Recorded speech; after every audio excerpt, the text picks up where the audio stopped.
আপনাদেরকে প্রীতি জানাচ্ছি, শুভেচ্ছা জানাচ্ছি, আবারও ঈদ মোবারক জানাচ্ছি। এই সংক্ষিপ্ত সংবাদ বিবরণীটা একেবারেই অনানুষ্ঠানিক, কোনো আনুষ্ঠানিক সংবাদ বিবরণী নয়। আজকে ঈদের চেয়ে কিছু কিছু বিষয় আজকে বেশ ডিসকোর্স চলছে, আলোচনা হচ্ছে, তর্ক বিতর্ক হচ্ছে। তো এই বিষয়গুলো আমাদের দলের পক্ষ থেকে পরিষ্কার করা হয়েছে, জাতীয় স্থায়ী কমিটির সভায়ও পরিষ্কার করা হয়েছে নির্বাচন প্রশ্নে, এবং এপ্রিলে নির্বাচন কেন সম্ভব নয় সে সম্পর্কে অত্যন্ত সুনির্দিষ্টভাবে এবং বস্তুনিষ্ঠভাবে বলা হয়েছে কি কি অন্তরায় হতে পারে। এবং আমার মনে হয় যে এর উপরে আর কোনো যুক্তি থাকতে পারে বলে আমার মনে হয় না। কোনো কোনো রাজনৈতিক দল বলছেন শহীদের রক্তকে টেনে নিয়ে আসছেন, যেন শহীদের রক্তের কোনো অমর্যাদাকর কোনো বিষয় যেন না হয় নির্বাচন। তাহলে আমি যেটি বলবো যে ডিসেম্বরের যে নির্বাচন হলে কি হতে পারে, এপ্রিলের নির্বাচন হলে কি হতে পারে, এই 4 মাসের মধ্যে শহীদের রক্তের মানে কোন বিষয়টি শহীদের রক্তের সাথে মর্যাদাপূর্ণ হবে আর শহীদের রক্তের সাথে মর্যাদাপূর্ণ হবে না, যেটি সেই রাজনৈতিক দলের নেতারা বলছেন বা প্রধান নেতা বলছেন। আমার কথা হলো যে কোনো একটা ইস্যুতে ধর্মকে টেনে নিয়ে আসা হয়, শহীদকে টেনে নিয়ে আসা হয়, রক্তকে টেনে নিয়ে আসা হয়। এটার উদ্দেশ্য হচ্ছে একটা পরিকল্পিত এজেন্ডার মধ্যে দিয়ে সেই রাজনৈতিক দল একেবারে দুই একটি, অধিকাংশ রাজনৈতিক দল আপনারা দেখেছেন, আপনার 12 দলীয় জোট এবং অন্যান্য ইন্ডিভিজুয়াল যে রাজনৈতিক দল, আমাদের অলি ভাইয়ের, কর্নেল অলি আহমেদ, বীর বিক্রম সাহেবের এলডিপি, প্রত্যেকেই ডিসেম্বরের নির্বাচন কথা বলেছেন। কথাটা তো কোনো অযৌক্তিক কথা না। ডিসেম্বর শীতকাল, ডিসেম্বরের নির্বাচন আন্দোলন এগুলো যথেষ্ট জমে ওঠে এবং আমাদের দেশে নির্বাচন একটা উৎসব মুখর বিষয়। তো সেই ক্ষেত্রে ডিসেম্বর মাস, মানুষ শীতকাল, এখানে ঝড় বৃষ্টি কম থাকে। আমাদের এই গ্রীষ্মমণ্ডলীয় দেশের কারণে শীতকালটা এখানে অনেকটাই কমফোর্টেবল, যদি খুব বেশি শীত না পড়ে। তো সেই ক্ষেত্রে আমরা দেখেছি, আপনারা দেখেছেন যে পরিবারগুলোতে, আমাদের সমাজে বিয়ে শাদী সব কিছু হয় এই শীতকালে, কারণ এখানে ঝড় বৃষ্টি কম থাকে, ওয়েদারটা কমফোর্টেবল থাকে, এই কারণেই হয়। এবং অধিকাংশ নির্বাচন এই শীতকালেই হয়ে থাকে। এই একটা বিষয়। আর এপ্রিলে রোজা কেবল শেষ হবে, আবার 2 মাস 10 দিন পর কোরবানি। এই টাইমটাই হচ্ছে একটা ধর্মীয় অনুষ্ঠান, উৎসবের মধ্যে দিয়ে চলে যায়। আর এপ্রিলের ফার্স্ট হাফে যদি নির্বাচনের তারিখ হয়, তাহলে তো মার্চ মাসটা তো প্রায় গোটাটাই থাকবে রমজান মাস। তাহলে রমজান মাসে মানুষ ইবাদত করবে, রমজান মাসে মানুষ কি বলে যে সিয়াম সাধনা করবে, সারাদিন রোজা রাখবে। সারাদিন রোজা রেখে ওই গরমের মধ্যে কি নির্বাচনী প্রচারণা করা যায়?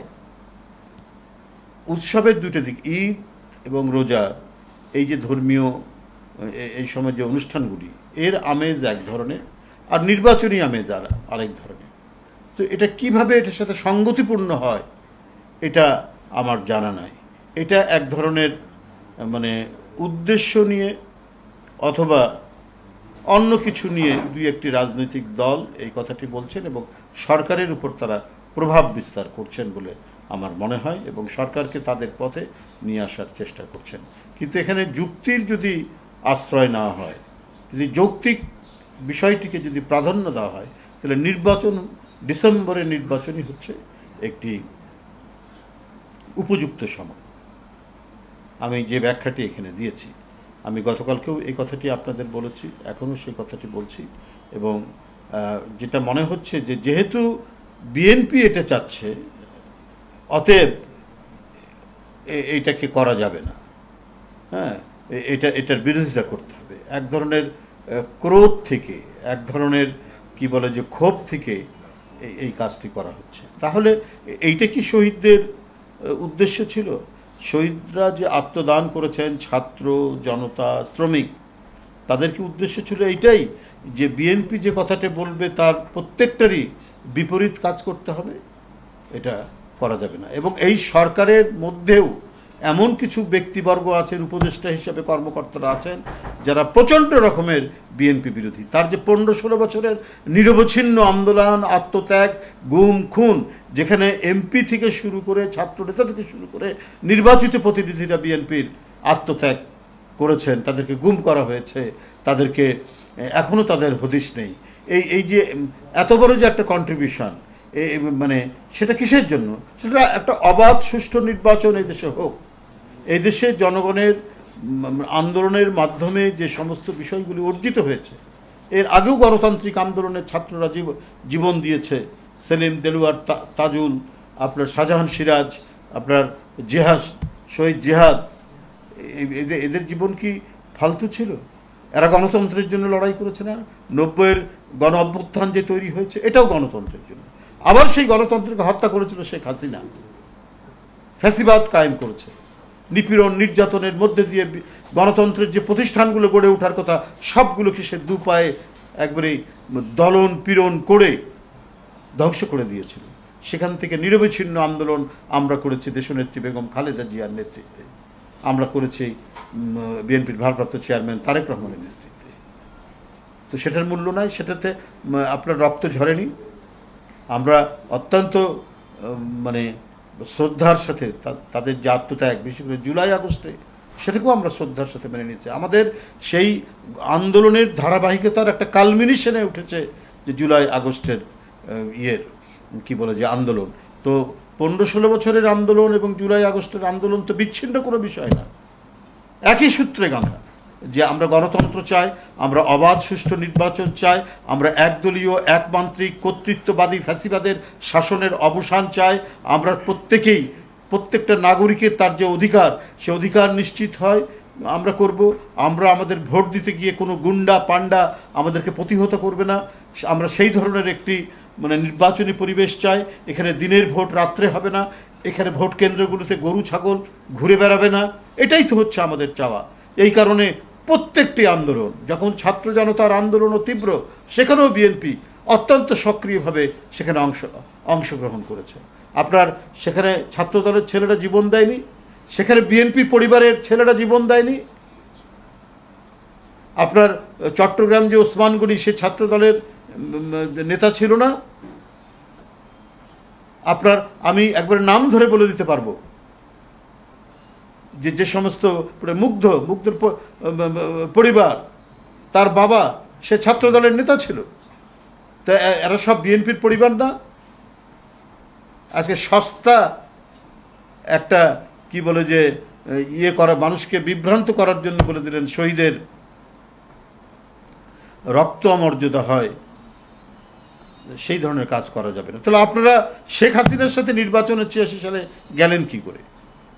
যে গণতান্ত্রিক আন্দোলন উপর ভিত্তি করে আপনার 90-এর যে সরকার হলো, সেই সরকারের বিরুদ্ধে আওয়ামী লীগের সাথে শেখ হাসিনার সাথে আপনারা নির্বাচনে গিয়েছিলেন কি করে? সেটাও তো আজকে মানুষের জিজ্ঞাসা এখনো পর্যন্ত রয়ে গেছে।